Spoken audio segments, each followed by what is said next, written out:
Before I proceed with this fascinating study, keep in mind this has nothing to do with the smell of food causing an individual or animal to consume more. This literally has to do with the smell of food affecting the metabolism directly. In this case, they have two separate groups of animals, both consuming the exact same amount of calories and having the exact same activity levels with totally astounding different results. With that in mind, let's proceed with the study. As you see that picture there, the two groups of mice, keep that in the back of your mind. One of those mice has a sense of smell, the other one does not. They both consume the exact same amount of calories, have the exact same activity levels, yet one doubled in size. All right, let us begin. Public citation title, their words, not mine. Smelling your food makes you fat. Now quote the researchers. Now keep this in mind. As I repeat, one group of mice had no sense of smell and the other ones did. So keep in the back of your mind as I read you the following quotations. What's weird, however, is that these slimmed down mice but smell deficient mice ate the same amount of fatty food as mice that retained their sense of smell and ballooned to twice their normal weight, as indicated by the picture. In addition, mice with a boosted sense of smell, super smellers, got even fatter on a high-fat diet than did mice with a normal sense of smell. So the better your sense of smell, the worse the outcome. The findings suggest this is how they hypothesize what may be occurring through some indirect or direct method through the olfactory glands themselves that affect metabolism.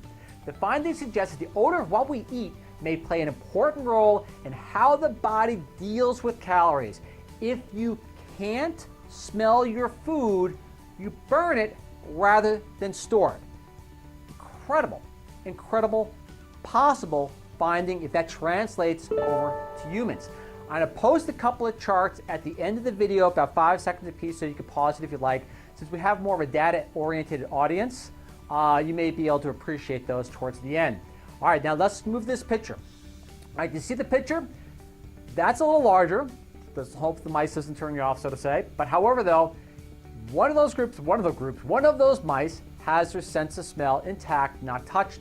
The other mouse had its sense of smell basically obliterated, removed, destroyed, or whatever for a temporary period of time. Same number of calories on the intake, same activity levels. After 22 weeks, that's the difference.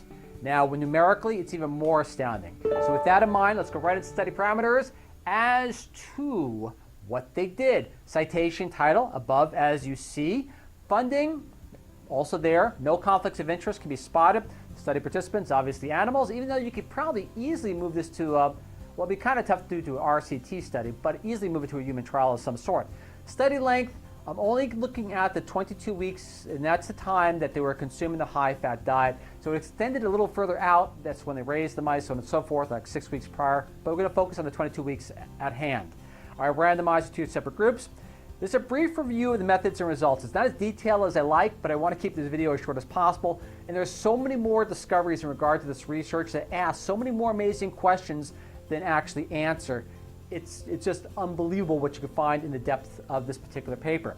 Brief review of methods and results. Separately, they also engineered benign virus to carry the receptor into olfactory glands only via inhalation as part of the methods. Diphtheria toxin, again, do not try this at home, knocked out their sense of smell for about 3 weeks. In both cases, the smell-deficient mice ate as much as the high-fat food as did the mice that still could smell. Here's the point. But while the smell-deficient mice gained at most 10% of the more weight, going from 25 to 30 grams to 33 grams, the normal mice gained about 100% of the normal weight, ballooning up to 60 grams, which is a lot for a mouse. That's only after 22 weeks on a similar diet. For the former, insulin sensitivity and response to glucose, both of which are disrupted in metabolic disorders like obesity, to remain normal. Mice that were already obese, now keep this in mind, they took the obese mice and then they obliterated their sense of smell to see what happened. Same calories, same activity levels. Mice that were already obese lost weight after their smell was knocked out, slimming down to the size of normal mice while still eating the high-fat diet. These mice lost only fat weight with no effect on muscle, organ, or bone mass. That's just incredible.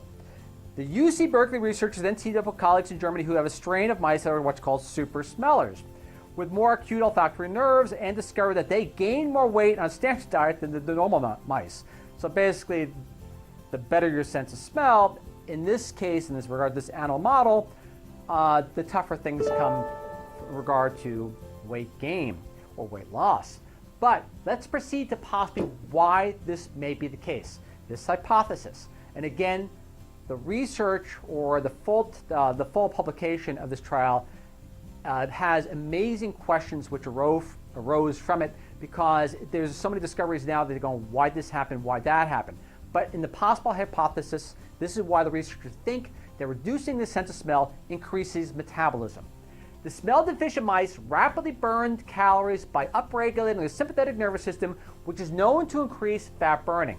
The mice turned their beige fat cells, so subcutaneous fat storage cells that accumulate around our thighs and midriffs, into brown fat cells, which burn fatty acids to produce heat. Some turned almost all of their beige fat into brown fat, becoming lean, mean burning machines. Wouldn't it be incredible if you just replicate that for humans? Something so easy and simple? That's the beauty of research.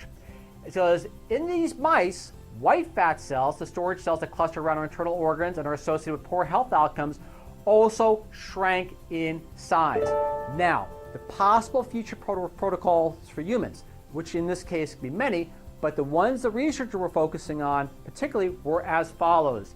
Though it would be a drastic step to eliminate smell in humans who wanted to lose weight, the researcher noted, it might be a viable alternative to morbidly obese contemplating stomach stapling or bariatric surgery, even with the increased noradrenaline. So what they discovered is this: when you reduce the sense of smell, the noradrenaline tends to increase, possibly due to stress response. Because for that small group of people, you could wipe out their smell for maybe 6 months and then let the olfactory neurons grow back after they've got their metabolic program rewired. That would be incredible, an incredibly huge breakthrough in obesity research if this animal model, this animal research, translates equally or somewhat equally to humans. All right, with that in mind, I hope you find this information of use. Again, if you get an opportunity, again, we have a wonderful database video audience. So I'm going to leave the two charts up for you in a second, but you can see the potential right away in regard to benefiting people. So look at the research. Keep in mind it's an animal model start. Doesn't mean it's going to translate equally to humans. They may have totally different results, but still, in regard to that, potentially an incredible breakthrough for an epidemic that is now global. All right, this is Ralph Giordano signing off. Hope you find this information of use, to reiterate. And as always, thank you very much for listening. And I'll catch you in a bit. Two charts will be up in a second. Catch you then. Bye.